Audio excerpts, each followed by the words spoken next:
Welcome, wrestling fans. Welcome to Curtain Jerkin. As always, I'm your host, Jacob Grondy, reporting for the Main Event Marks YouTube channel. You can also check me out on Spotify. However you're listening to my voice, I appreciate it. As I'm checking the mic, I'm trying to make it all sound good for you guys. Hopefully it does. I'm looking at the levels. It looks like it should be pretty good here. Hopefully this works for you guys. I'll guess I'll see in a little bit. Hold on, let me me. Yeah, it sounds good. I think it sounds good.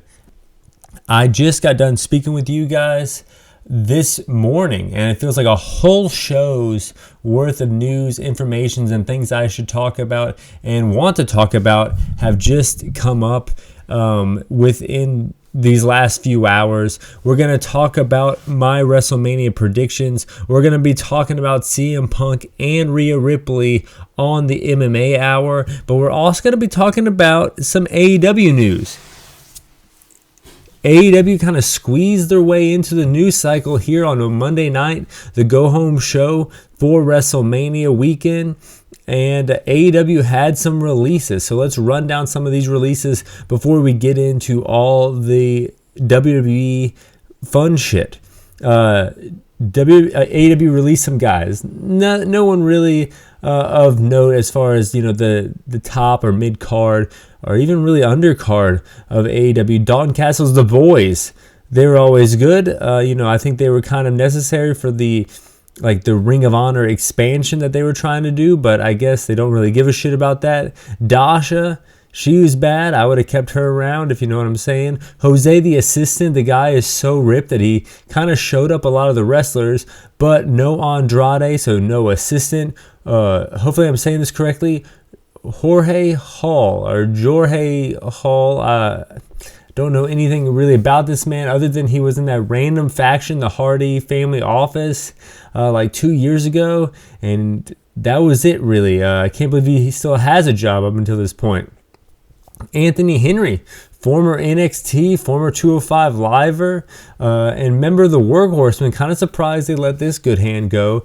Gravity, he was done, when Joe did that whole walk away from his cross-body attempt in slow motion, mocking him. I think his contract was kind of up in the eyes of the public then. Stu Grayson, first ever guy, I think, to be let go twice from AEW, if I'm not mistaken.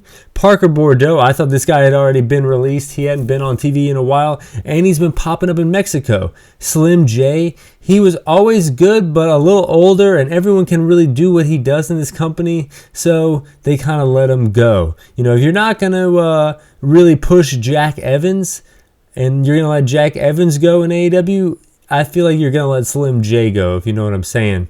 But let's jump over to the other news kind of outside of WWE. CM Punk on the MMA Hour with Ariel Helwani talks about the Jungle Boy thing. Says Tony Schiavone asked him to help him when Jungle Boy was kind of, in his mind, pitching a fit and cussing out everybody. And this was in August. At the Collision tapings, he was cussing out, other people. Tony Schiavone says, "Hey, could you help us here? Jungle Boy really wants to smash Real Glass," and apparently it was a rental car. So CM Punk didn't want him to smash the rental car. Says that the whole reason that he was upset was because he didn't want to do a lot of vignettes week after week. He wanted to, take a few weeks off.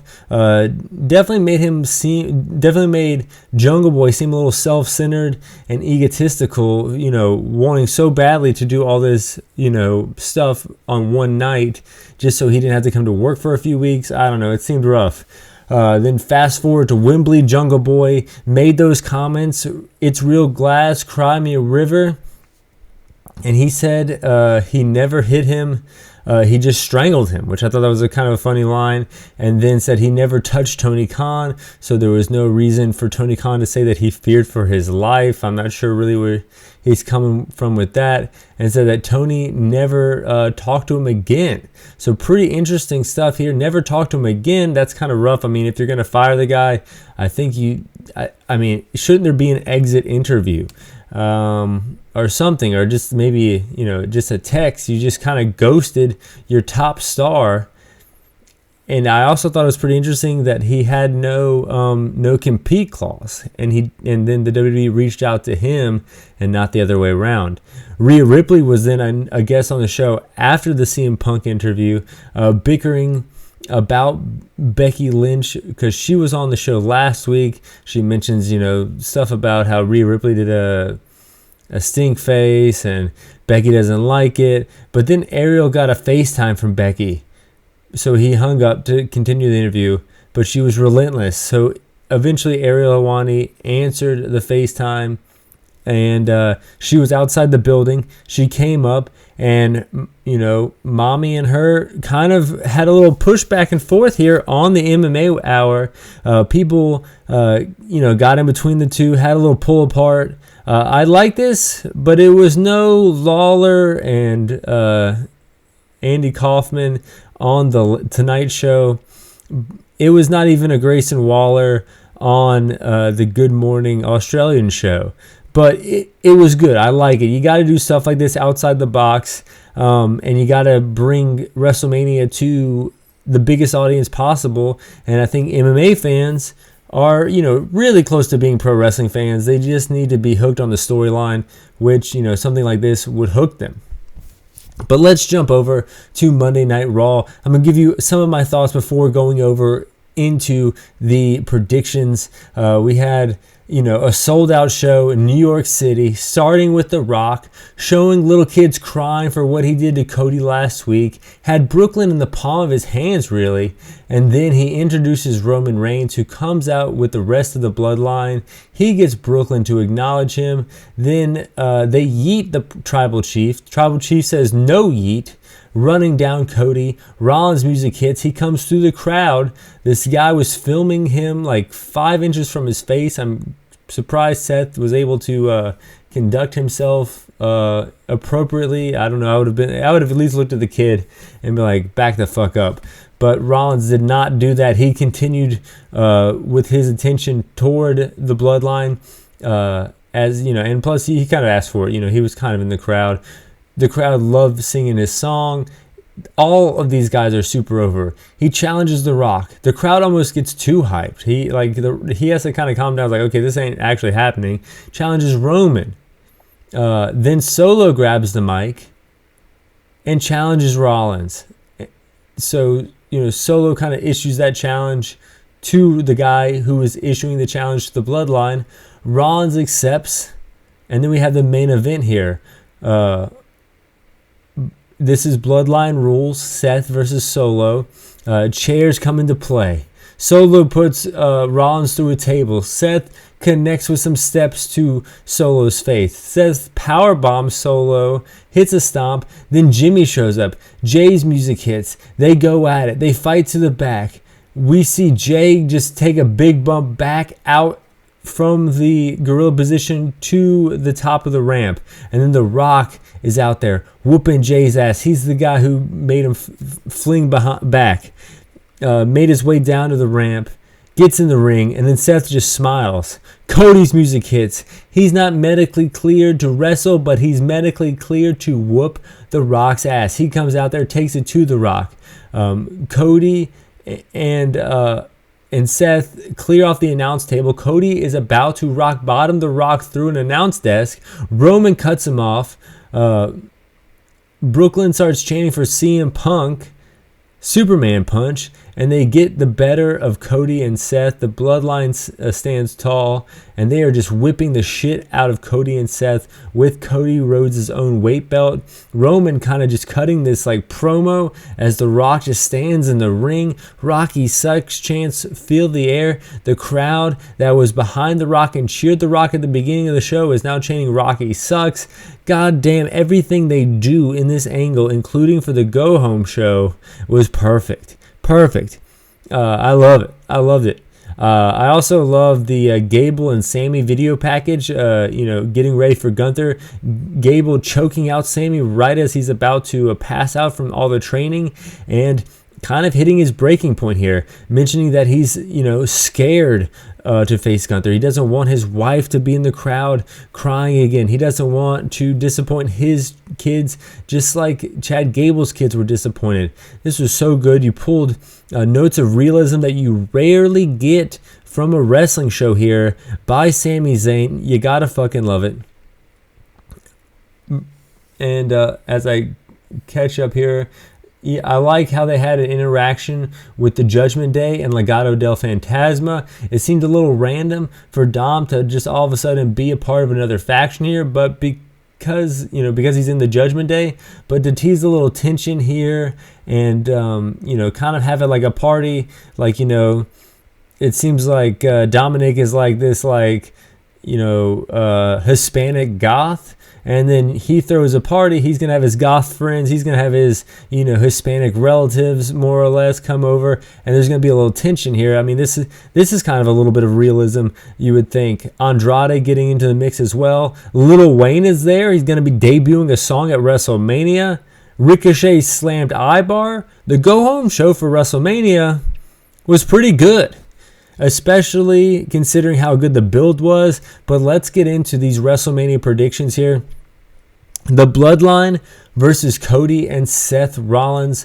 At first, I thought something was going to happen where The Rock was going to turn on Roman, but after last week on Raw, where The Rock laid a smackdown on Cody, there is no way they're going to kind of go that route anymore, in my opinion. This has been the best build for WrestleMania that I can remember, and this storyline is a huge part of it. That being said, I do have to say that Cody is the ultimate underdog, so I don't think that him and Seth are going to win this match, because you got to set up for night 2. Cody, the ultimate underdog, coming, from getting his ass kicked 2 weeks in a row on Raw to losing night 1 to, we'll get to it, because night 2, Seth versus Drew. I think, for the world title, Seth having suffered injuries possibly from night 1. Drew is going to pick the bones possibly. And I think pretty much he's going to be able to win the world title. I think that Drew deserves the world title. All that stuff during the pandemic, how he was the pandemic champion, is real, of course. So I think he needs to hold the title now. And also, he went toe-to-toe with CM Punk on the mic the past few months, and that's something that we've only seen guys like The Rock do, guys like MJF do. So I think Drew is on a different level, and I think you take the fact that he can pass the airport test. If he walks down the airport, you don't know who he is. He's a huge Scottish psychopath, and I think that he's going to hold the world title. I think that Seth did a good job putting over the title as much as he could, but to bring the title to that next level, you got to put it on a guy who I think is better on the mic and better in the ring.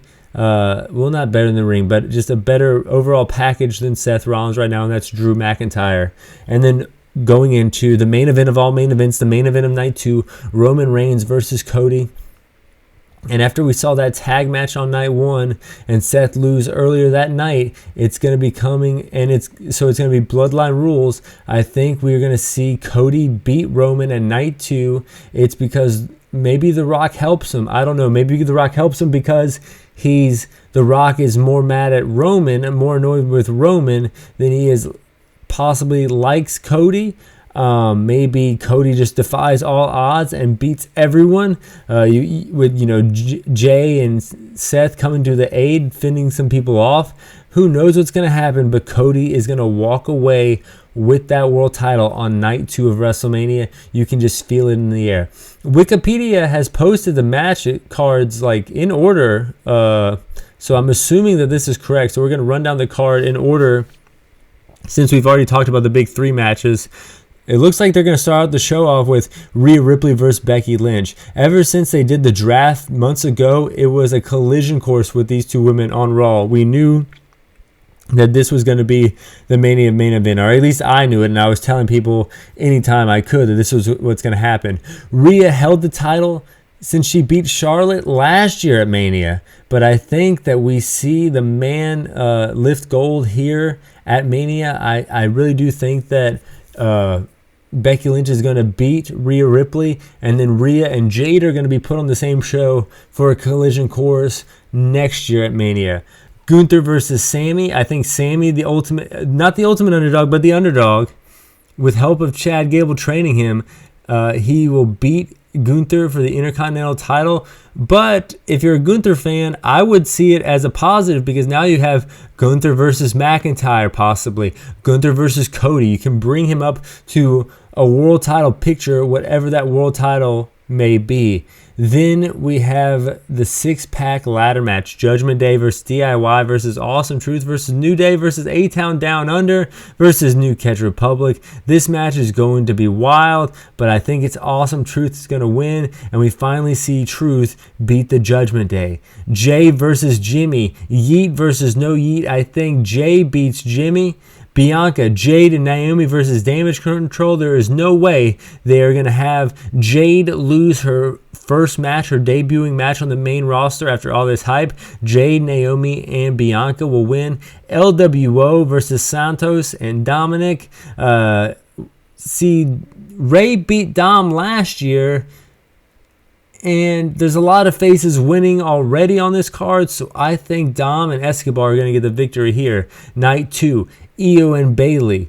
You have Bayley has been relentlessly attacked for weeks after week, so you got to have Bayley win that one. LA Knight and AJ, the build has been a classic Attitude Era WrestleMania build. You got to love it. And LA Knight is getting the victory here. Logan Paul, Randy Orton, and Kevin Owens. The story in this one is going to be the chicken shit social media star actually being a good WWE superstar and defying the odds, beating Randy Orton and Kevin Owens, and retaining the United States Championship. And then the Who Really Gives a Fuck match, the Pride versus the Final Testament. I think the Pride will win that one. This is WrestleMania week, guys. I don't know if I'm going to be able to catch a lot of the indie stuff with my work schedule and everything. I'm going to try to watch the Ring of Honor show. I'm going to try to watch Stand and Deliver. And of course, I'm going to try to watch both WrestleMania. Or I'm not going to try to watch. I am going to watch both WrestleManias. Fly high. I'm out.